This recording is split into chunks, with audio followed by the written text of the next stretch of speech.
A lot of patients ask, what they can do beyond medications to control their inflammatory disease. And medical doctors don't always have the best answers for that. So all of our data that's been collected over the years has really been driven by medications. So that's what we know the most about, is which medications can control inflammation, which are best at it, which work best for different diagnoses, how long to use them, et cetera. There's a lot of interest from patients, however, about dietary changes that can be made to influence inflammation. And there's a lot of information out there on the internet about people claiming that they have diets that control inflammation and can really improve the outcomes and the feeling that people with autoimmune diseases have. I'll be honest, there's really very little scientific data showing that any of those diets make a real lasting difference for patients. So my feeling is with patients, the advice I give, if they have found a food that really seems to bother them, if they found an activity that really makes them feel better, as long as it's not going to interfere with their health in any other way, then great. Don't eat that food that bothers you, or go do that alternative medicine approach that really helps you feel better. But there's really not data to support doing that instead of treating your autoimmune disease with medications.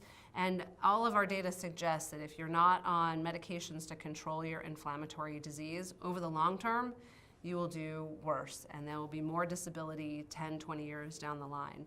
So I think it's important to do what you can to be healthy, but not to do that sort of instead of working with your rheumatologist closely to manage the inflammation that's going on. The vast majority of studies for inflammatory arthritis are performed on both men and women pretty equally.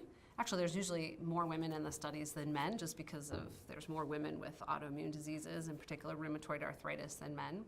But there doesn't appear to be a difference in how men and women respond to different medications particularly. So we don't generally pick different medications for men versus different medications for women based on how well they're going to make you feel.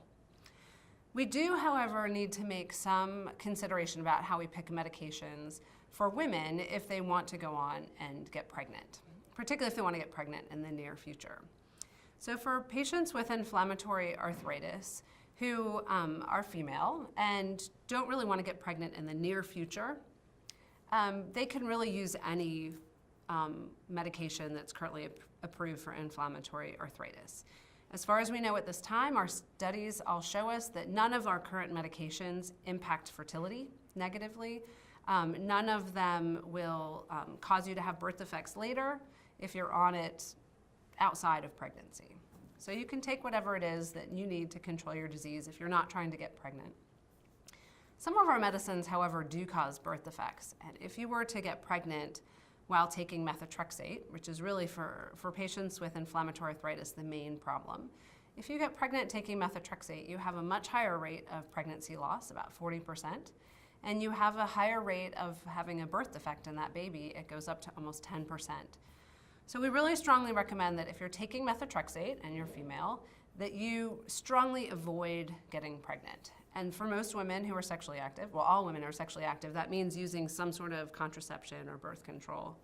And I really recommend that it be a really highly effective birth control that really will prevent pregnancy well, like an intrauterine device, or which is also called an IUD, or birth control pills that you take really, really regularly.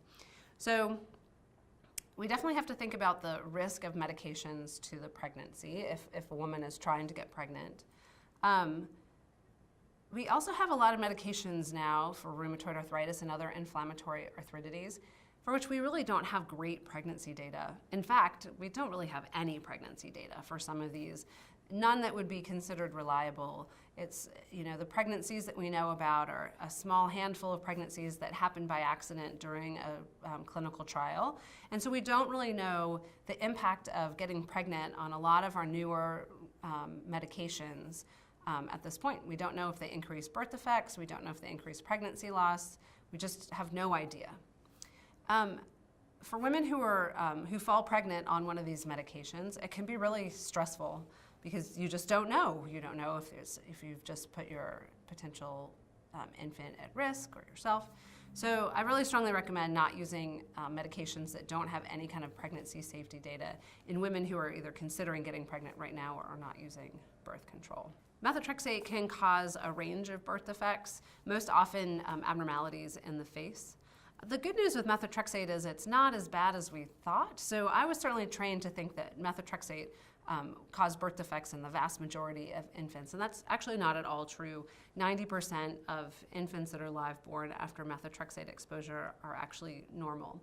So methotrexate can be really problematic, and it causes a lot of stress for women in pregnancy, but it's not as terrible as we thought it was. It's not as bad as some other medications, to be honest, but we certainly would like to avoid pregnancies on it.